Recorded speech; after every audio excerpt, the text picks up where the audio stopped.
और चलिए आपको सीधा दिखाते हैं कि सीएम योगी इस वक्त क्या कुछ कह रहे हैं। ऑक्सीजन प्लांट का उद्घाटन करने के बाद सीएम संबोधित कर रहे हैं। 2 और 2.3 के आसपास है और एक अच्छी दिशा में हम लोग जहां इसको नियंत्रण करने की ओर जा रहे हैं, वहीं रिकवरी का रेट भी प्रदेश के अंदर बहुत बेहतर स्थिति में पहुंच चुका है। ये सारी चीज़ें हमारे लिए जहां अच्छी थी, वहीं साथ ही साथ आइनॉक्स ने भी आज हम सबको, जो एक आशंका हमेशा बनी रहती थी कि हमारे पास 72 आवर्स का ऑक्सीजन का बैकअप हो, 48 आवर्स का ऑक्सीजन बैकअप हो, स्वाभाविक रूप से आइनॉक्स के इस नए ऑक्सीजन प्लांट के आने से हम इस जो हमारा प्रयास था इसको पूरा करने में हमें मदद मिलेगी। मुझे प्रसन्नता है और सिद्धार्थ जी खास तौर पर मैं इस बारे में कह सकता हूं कि आप जैसे निवेशकों की संतुष्टि ही हमारी सबसे बड़ी पूंजी है। ये पूंजी हमारे लिए इसलिए है क्योंकि उत्तर प्रदेश जैसे राज्य में आज से 3-3.5 वर्ष पहले निवेश का बहुत बेहतरीन माहौल नहीं था, लेकिन पिछले 3.5 वर्षों के दौरान हमारी उत्तर प्रदेश की टीम ने, मेरे मंत्रिमंडल के सहयोगियों ने, हमारे प्रशासनिक अधिकारियों ने, फील्ड में तैनात हमारे अधिकारियों ने जो बेहतरीन प्रयास किया, जिसके कारण उत्तर प्रदेश में निवेश की संभावनाएं बनी। और निवेश की इन संभावनाओं को आगे बढ़ाते हुए हम लोग जब देखते हैं कि उत्तर प्रदेश में ईज़ ऑफ डूइंग बिजनेस में 2016 में हम 16वें स्थान पे थे, आज हम 2019 तक आते आते हम लोग इसे दूसरे स्थान पर लेकर के आ गए। ये अपने आप में उत्तर प्रदेश के अंदर निवेश की उन बेहतरीन सुविधाओं को आगे बढ़ाने की दिशा में किए गए प्रयासों का प्रतिफल है। और इसलिए निवेश हमारे लिए उत्तर प्रदेश के विकास के साथ साथ उत्तर प्रदेश के युवाओं के लिए रोजगार का भी एक माध्यम तो है ही, लेकिन साथ साथ उत्तर प्रदेश की छवि को देश और दुनिया के सामने बेहतर तरीके से प्रस्तुत करने का एक माध्यम भी है। और इसलिए निवेश की इन संभावनाओं की दिशा हमारा हमेशा प्रयास रहा है कि हर एक निवेशक उत्तर प्रदेश में आकर स्वयं संतुष्ट हों, और उनकी संतुष्टि हमारे लिए सबसे बड़ी पूंजी हमारी होती है।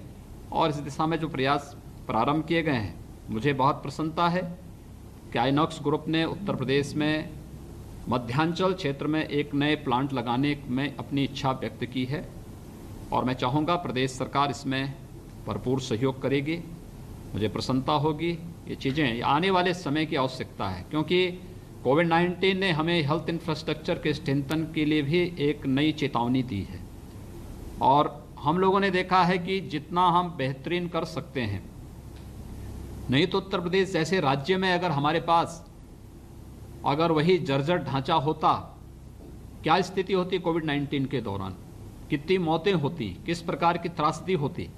लेकिन आज हम लोग अगर इस सब में बेहतर परिणाम देने में सफल हुए हैं, तो आदरणीय प्रधानमंत्री जी के मार्गदर्शन में जो कार्य हुआ है वह सबके सामने है। मुझे प्रसन्नता है कि आइनॉक्स ग्रुप ने हमारे साथ इन्वेस्टर समिट 2018 में यहाँ पर MOU किया था, और उस इन्वेस्टर समिट का उद्घाटन भी आदरणीय प्रधानमंत्री मोदी जी ने किया था।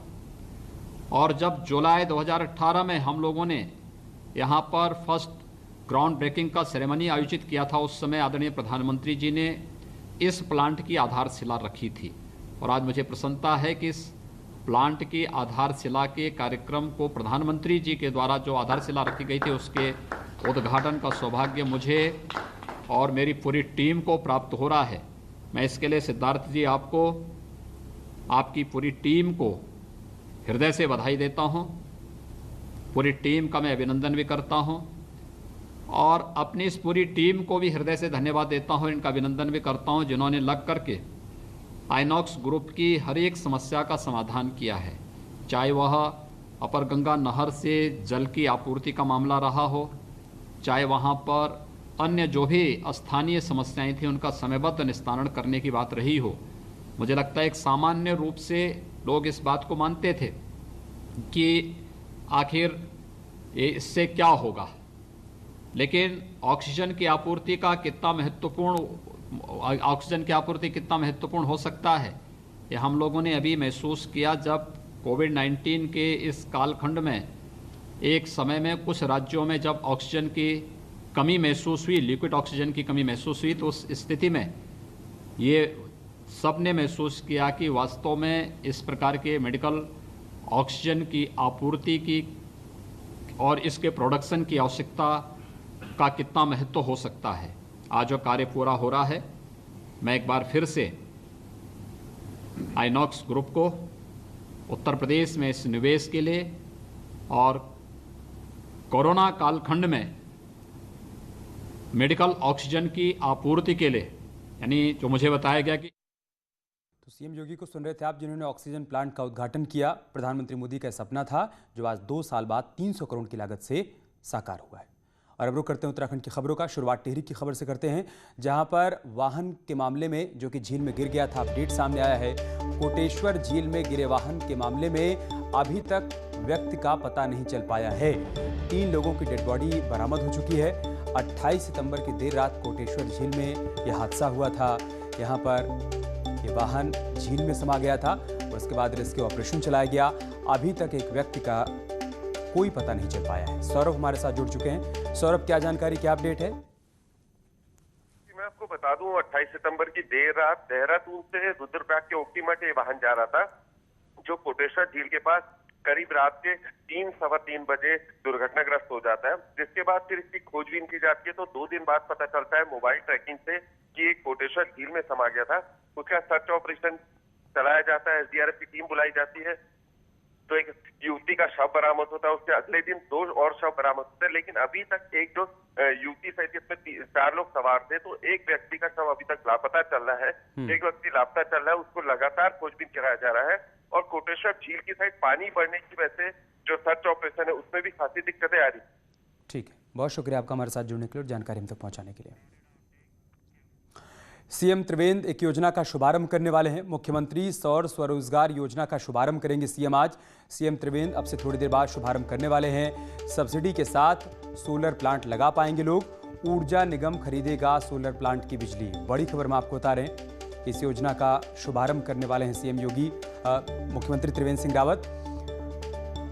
मुख्यमंत्री सौर स्वरोजगार योजना का शुभारंभ होने वाला है। सीएम त्रिवेंद्र अब से थोड़ी देर बाद शुभारंभ करेंगे। सब्सिडी के साथ सोलर प्लांट लगा पाएंगे लोग। ऊर्जा निगम खरीदेगा सोलर प्लांट की बिजली।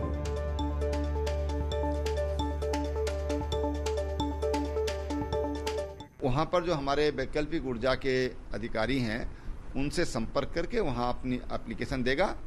गारंटर की जो काम है वो स्टेट गवर्नमेंट करेगी, और जब वो उसका अवार्ड हो जाएगा तो उसका पीपीए साइन भी स्टेट गवर्नमेंट के साथ हो जाएगा। यानी कि उसकी जो उत्पाद है, जो विद्युत वो पैदा करेगा, उसकी खरीद भी राज्य सरकार करेगी और उसकी गारंटर भी राज्य सरकार होगी। ऐसे हमने 10,000 से अधिक लोगों को 25 किलोवाट तक के प्रोजेक्ट आवंटित करने की हमने योजना बनाई है। इसके अलावा सीएम त्रिवेंद्र सिंह रावत ने बुधवार की शाम करीब 2.5 घंटे कुंभ को लेकर बैठक की, जिसमें कई अहम मुद्दों पर बातचीत हुई। सीएम ने मेलाधिकारी को निर्देश दिया कि कोरोना को देखते हुए हरिद्वार की क्षमता का आकलन किया जाए। वहीं सीएम ने कहा कि यह भी देखा जाए कि स्नान घाटों की कितनी क्षमता है। सीएम ने निर्देश दिया कि कुंभ मेले के सुरक्षित आयोजन के लिए पुख्ता कार्य योजना तैयार करनी होगी। साथ ही कुंभ मेले के लिए कोविड को देखते हुए मास्क और सैनिटाइजर भी अनिवार्य होगा। जिस तरह से परिस्थितियां बदली हैं और पर्यटकों का उत्तराखंड में आना शुरू हुआ है, तो हम बदली परिस्थितियों के हिसाब से हमने कहा कि हम हर 15 दिन में इसकी समीक्षा करेंगे। जो काम वहाँ पर हो रहे हैं उनकी प्रगति की समीक्षा करेंगे, ताकि कुंभ के समय किसी तरह की दिक्कत न हो। रिलायंस ग्रुप ने देवस्थानम बोर्ड को मदद दी है। बोर्ड के कर्मचारियों की सैलरी के लिए 5 करोड़ की मदद रिलायंस की तरफ से दी गई है। कोरोना की वजह से यात्रा को नुकसान हुआ था, जिसके बाद रिलायंस ने मदद दी है। वहीं देवस्थानम बोर्ड ने इसके लिए आरआईएल के चेयरमैन मुकेश अंबानी और उनके बेटे अनंत अंबानी का आभार जताया है। आपको बता दें कि मुकेश अंबानी परिवार का भगवान बद्री केदार के साथ ही देवभूमि के चारों धामों में विशेष आस्था है उनकी, और पहले भी अंबानी परिवार द्वारा कई मौकों पर यहां भारी राशि दान दी जा चुकी है।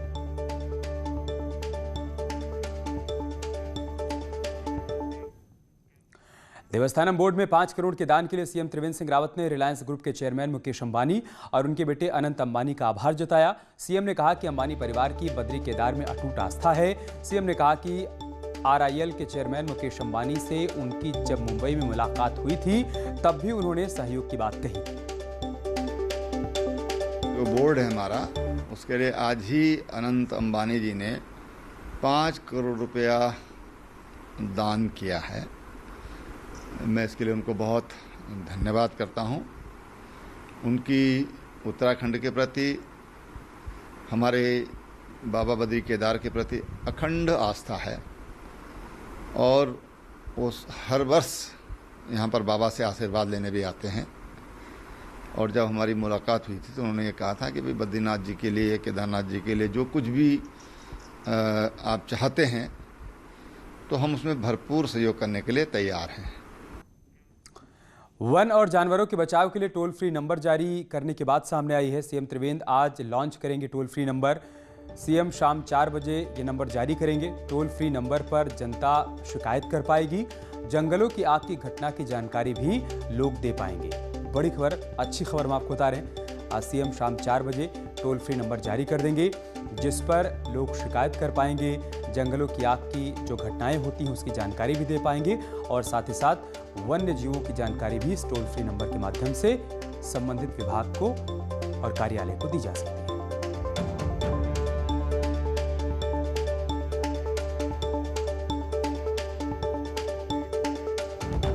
तो आज शाम 4 बजे मुख्यमंत्री त्रिवेंद्र सिंह रावत ये टोल फ्री नंबर जारी करेंगे। जानवरों के हमले की शिकायत भी की जा सकती है। साथ ही साथ वन और वन्य जीवों के संरक्षण को लेकर भी प्रयास को और बल मिलेगा। इसके अलावा अगर कहीं जंगल में आग लगती है तो फौरन ही उस बात की सूचना संबंधित विभाग तक इस टोल फ्री नंबर के माध्यम से पहुंच जाएगी ताकि वहां पर वक्त रहते समय पर राहत पहुंच पाए और आग को बुझाया जा सके। इसके अलावा अगर किसी इलाके में वन्य जीवों का खतरा बढ़ रहा है तो उस बात की शिकायत भी इस टोल फ्री नंबर के माध्यम से दर्ज कराई जा सकती है।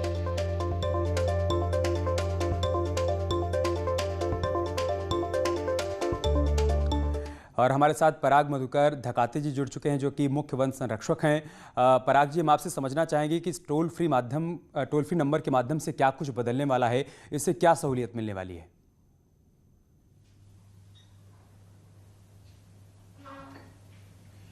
मुख्य रूप से उत्तराखंड एक वन और वन्यजीव बाहुल्य क्षेत्र है और इसमें लगभग 71% एरिया हमारा वन क्षेत्र है।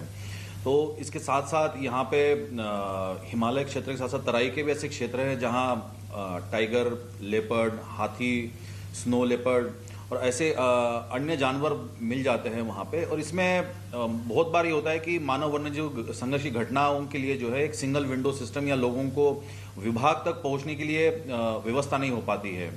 तो विभाग के पास अपनी क्षमता है इस प्रकार की घटनाओं को डील करने के लिए, लेकिन अभी तक वर्तमान तक उनको लोगों को हमसे जोड़ने के लिए एक सिंगल विंडो नहीं उपलब्ध था। तो इसी को ध्यान में रखते हुए सरकार द्वारा और माननीय मुख्यमंत्री जी द्वारा जो है निर्देश दिए गए थे कि एक सिंगल विंडो सिस्टम ओपन किया जाए, एक ऐसा नंबर उपलब्ध किया जाए जनता के लिए जो तत्काल वन विभाग से संपर्क में आए और उसके माध्यम से जो है उनके जो दिक्कतें आ रही है, जैसे किसी के घर में सांप घुस गया, खेत में हाथी आ गए, जंगली सुअर आ गए, इसके साथ साथ कोई अतिक्रमण की घटनाएं हो रही है जंगल यहाँ पे या कोई पेड़ काट रहा है, तो वन और वन्यजीव की जो एक हेल्पलाइन आज माननीय मुख्यमंत्री जी द्वारा शुभारंभ किया जाए, लॉन्चिंग हो रही है। तो इससे एक तरफ जनता को भी सुविधा मिल रही है, साथ ही में वन विभाग का जो दायित्व है कि वन और वन्यजीवों की सुरक्षा, और वर्तमान में पूरे भारत में वन्यजीव संरक्षण प्राणी सप्ताह चल रहा है, 2 से 8 अक्टूबर तक ये चलता है। तो इसी के अवसर पर ये टोल फ्री नंबर वन और वन्यजीव हेल्पलाइन नंबर जो है आज माननीय मुख्यमंत्री जी द्वारा इसका शुभारंभ। बहुत शुक्रिया आपका हमारे साथ जुड़ने के लिए, अपनी बात रखने के लिए। हम एक छोटा सा ब्रेक लेंगे, जल्द होगी वापसी।